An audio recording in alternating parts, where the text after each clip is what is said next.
Satu kisah yang saya sangat ingat adalah perjuangannya Siti Hajar. Ibu-ibu tahu Siti Hajar? Siti Hajar itu adalah istri dari Nabi Ibrahim alaihissalam. Nabi Ibrahim sudah lama tidak dikaruniai anak dengan pernikahannya bersama Siti Sarah. Lalu Allah takdirkan Nabi Ibrahim memiliki istri yang berikutnya, yaitu Siti Hajar. Namun Allah perintahkan ketika Siti Hajar melahirkan anak, yakni Nabi Ismail alaihissalam, Allah minta agar Siti Hajar dan Nabi Ismail diletakkan di tempat yang jauh, yaitu kota Mekah, yang pada saat itu tidak ada penghuninya sama sekali, tidak ada air, tidak ada tumbuh-tumbuhan, tidak ada manusia, tidak ada kehidupan. Maka tentu saja Nabi Ibrahim ini sangat sedih, teman-teman sekalian. Puluhan tahun menunggu kehadiran buah hati, puluhan tahun menunggu kelahiran anak. Namun akhirnya ketika anak itu sudah lahir malah disuruh untuk dipisahkan. Tapi sami'na wa ata'na, apa yang Allah perintahkan, Nabi Ibrahim alaihissalam mentaati saja. Apa yang terjadi berikutnya? Ketika Siti Hajar ditempatkan di kota Mekah bersama dengan Nabi Ismail dan Nabi Ibrahim meninggalkan atas perintah Allah, Siti Hajar tidak pernah marah kepada Allah. Siti Hajar tidak pernah mengatakan, kenapa ya Allah hidupku seperti ini? Kenapa ya Allah engkau takdirkan aku begini? Engkau tinggalkan orang lain, tidak ada siapa-siapa di sini. Enggak pernah Siti Hajar itu mengeluh. Siti Hajar tidak pernah mengeluh kepada Allah, apalagi marah kepada Allah. Kadang-kadang dalam kehidupan kita, ibu-ibu sekalian, dalam kita menjaga anak atau dalam kita melaksanakan atau menjalankan semua takdir yang Allah berikan, kadang-kadang kita marah sama Allah. Ya Allah, kenapa sih begini banget ya Allah? Ya Allah, kenapa sih susah sekali hidup saya? Kenapa engkau takdirkan hal ini seperti saya? Apa dosa saya ya Allah? Kadang-kadang kita marah dan mengeluh kepada Allah.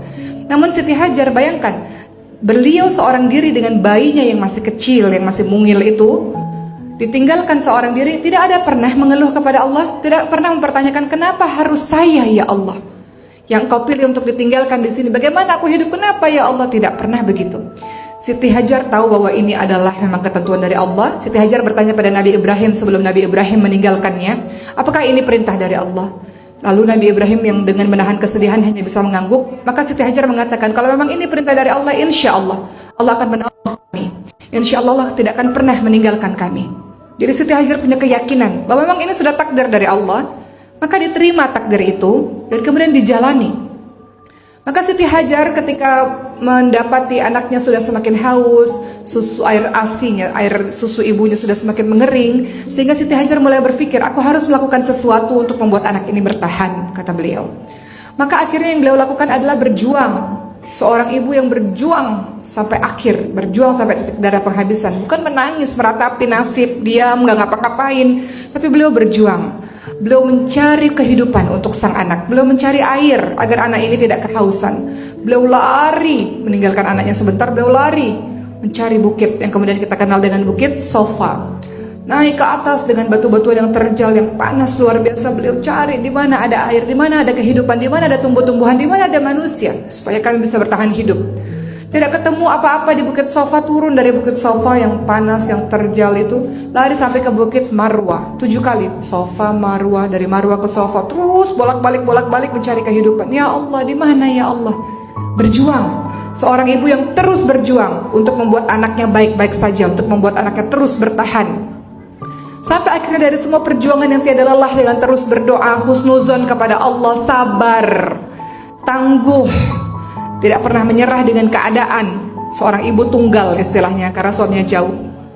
Maka lihatlah apa yang Allah takdirkan untuk Siti Hajar, teman-teman sekalian. Ada air yang kemudian Allah berikan, berada dekat dengan bayi Ismail alaihissalam, yang kemudian kita kenal dengan nama air Zam-Zam. Dari air Zam-Zam inilah mereka bisa minum, dan kemudian orang-orang di luar melihat, oh ternyata ada burung-burung di atas. Berarti kalau ada burung-burung di atas dekat tempat itu, berarti di situ ada air, kita bisa hidup di situ. Jadi banyak orang-orang yang akhirnya datang, jadilah itu menjadi kota Mekah, singkat cerita.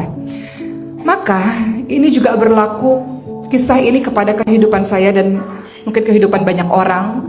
Bagaimana kita lihat seorang Siti Hajar tidak pernah berhenti berjuang untuk anaknya, berjuang sampai titik darah penghabisan dengan keyakinan, dengan husnuzon, prasangka baik kepada Allah Subhanahu wa taala, dengan doa, dengan sabar.